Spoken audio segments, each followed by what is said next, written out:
What's up guys, and welcome to this review of Star Wars The High Republic Path of Vengeance by Cavan Scott. This is the latest young adult entry into the Star Wars High Republic Phase 2, and it's an interesting one because it's also the final entry into Phase 2, something I didn't realize heading into it, which is the main reason I've decided to review this book. What's this book about before I get into all of that though? Well, this book really shows us the path of the open hand and what they were doing during the Battle of Jeddah, during the events of the recent mainline book, Cataclysm, and what happened afterwards, providing closure on their front while also setting things up for the future of the High Republic. So, what did I think overall? I thought this book is that it is told in 3 parts. There is the Battle of Jeddah. Very interesting to get the Path of the Open Hands viewpoint on that, but I feel like we've lingered on the Battle of Jeddah now for quite a while.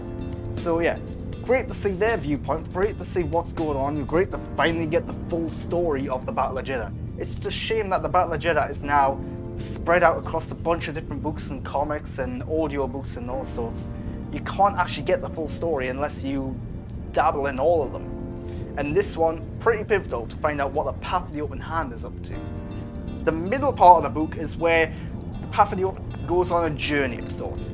Marder goes off to Planet X with a bunch of others. Sunshine Dobbs is one of them, and she's trying to prove herself. Meanwhile, Yana, who's really fallen out with the Path of the Open Hand, is on a quest to rescue or just get the Herald, because he's now been captured after the events of the Battle of Jeddah. This is all stuff we kind of knew about, all that's been established so far, so it's not really spoilers. Then the final third of the book is taking place alongside the events of the recent mainline book, and it's all about everything going down on Dalna, and showing you the Path of the Open Hand perspective on those big events. And that's where this book really gets interesting, in my opinion, because that's really makes it stand. This is the purpose of this book.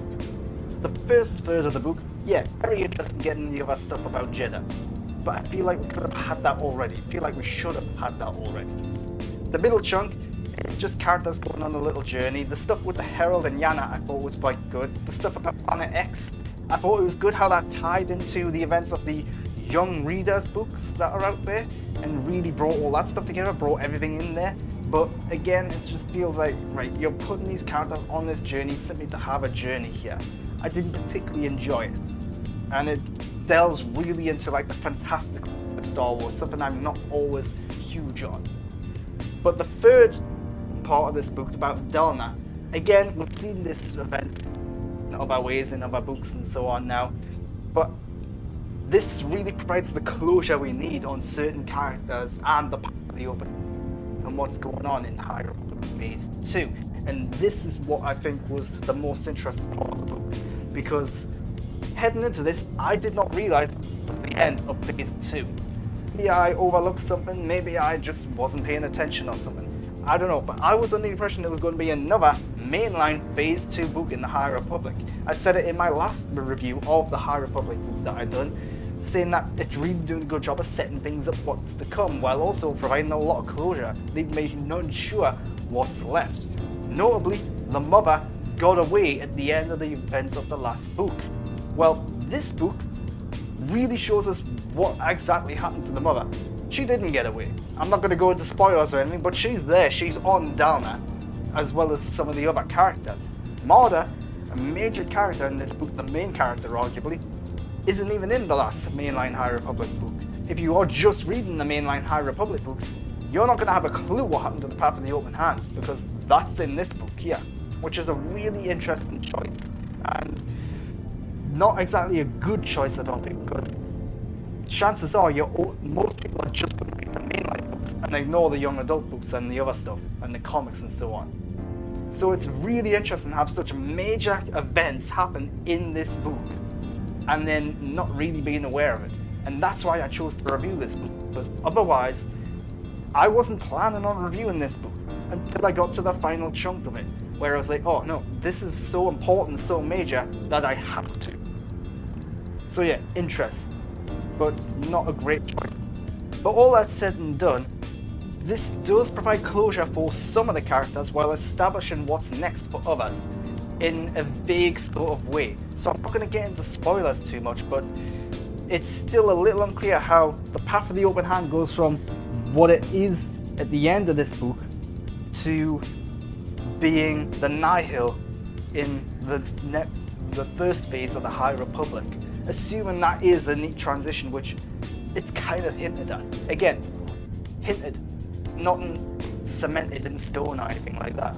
So there are still some vague areas about what's happening between this phase and the next phase. And I kind of like that because it leaves room for imagination. I can predict that the path of the open hand, or the path of the closed fist as it ends up being called, little spoiler there, ends up becoming the nihil. I can see how that could happen.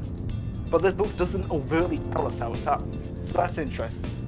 So presumably there's going to be some stories told between that gap at some point in the future. But at the same time, certain characters do feel a bit rushed. Marda's story feels very rushed in this. She gets a whole romantic arc that's interesting. And then, light spoilers, ends in the middle. And then all of a sudden, she's on this other arc about redemption, about becoming a new potential leader in path of the open hand. It feels very rushed. It feels like they've got an idea of what they want Marda to be. Just need to get her there as fast as they can. And it's disappointing because not a lot of her motivations are all that interesting. It feels very cliche-ridden that, right, she falls in love. That love doesn't work out, so that fuels her motivations moving forward. I get it, it's very basic, but hey, it's a young adult book, so how detailed and how depth-filled can it possibly be? But speaking of this romance arc, that's probably, I think, the biggest issue I have with this book, in that this romance arc does not feel natural, it doesn't feel believable. This new character who she falls for comes out of nowhere. I don't believe they've been introduced in any of the other books, or anything like that. I haven't read the comics yet, so I can't comment on that front. But this new character doesn't feel like they are a character. It feels like they're a plot device, purely there to romance Marda and to set up for Marda to get in the middle chunk of the book when they get to this planet. And it feels very forced, it feels very unnatural, it's hard to believe, and then all of a sudden it's over. And it kind of feels a bit, rushed, basically. It feels like there's been a whole book about this romance that then led into the events of this, but it's not. And I just didn't believe it. It also doesn't have one that's full of cliches and cheap romance lines and dialogue and moments here and there as well. Star Wars has never been great when it comes to romance. So I don't have a huge amount to say about this book. The only reason that is a major event in the Republic, wrapping everything up. It provides closure for the path of the open hand and the mother, while also hinting at things that are going to establish further into the High Republic, such as the Nihil. But otherwise, it is just giving you new perspectives, new views to get the full story. I think Phase 2 of the High Republic overall has been a bit of an experiment, where the mainline books are telling one viewpoint, these young adult books are telling another viewpoint, and they've even dabbled in audiobooks which are told from another perspective, and there's comic books out there as well which I haven't read, so I can't comment on them. But it's just interesting that this phase of the High Republic has really doubled down on the fact that you need to read all of these other extraneous books and comics and audiobooks to get the full story, and it's kind of became frustrating. If that, I think I would be very confused and not at all liking this story. Hell, finishing off the second book, the mainline book in Phase 2 of the High Republic, I wouldn't have had a clue that this book was the one that was going to provide the closure and things up. But it does that. So very interesting marketing, very interesting promotion that I didn't know this into it. Maybe a big Star Wars fan. If I didn't into it, what chance is just a casual Star Wars fan gonna have? So interesting, problematic, frustrating, possibly. But it is what it is. Overall, I've enjoyed this space, particularly the mainline books. These young adult books haven't done it for me. I found the villains to be a little interesting in certain regards, except for the mother. It was always been fascinating and interesting point. I hope we start to get closure and bring in elements from phase 2 into phase 3, connecting those dots a bit more. How did this become the Nihil? What is the relevance of phase 2 in phase 1 and phase 3? That's the main thing. It has to connect somehow. It can't just be this is the start of the Nihil, because if it is, then I didn't need to know any of this. So there has to be some sort of connection, something major that's then going to tie into the next phase.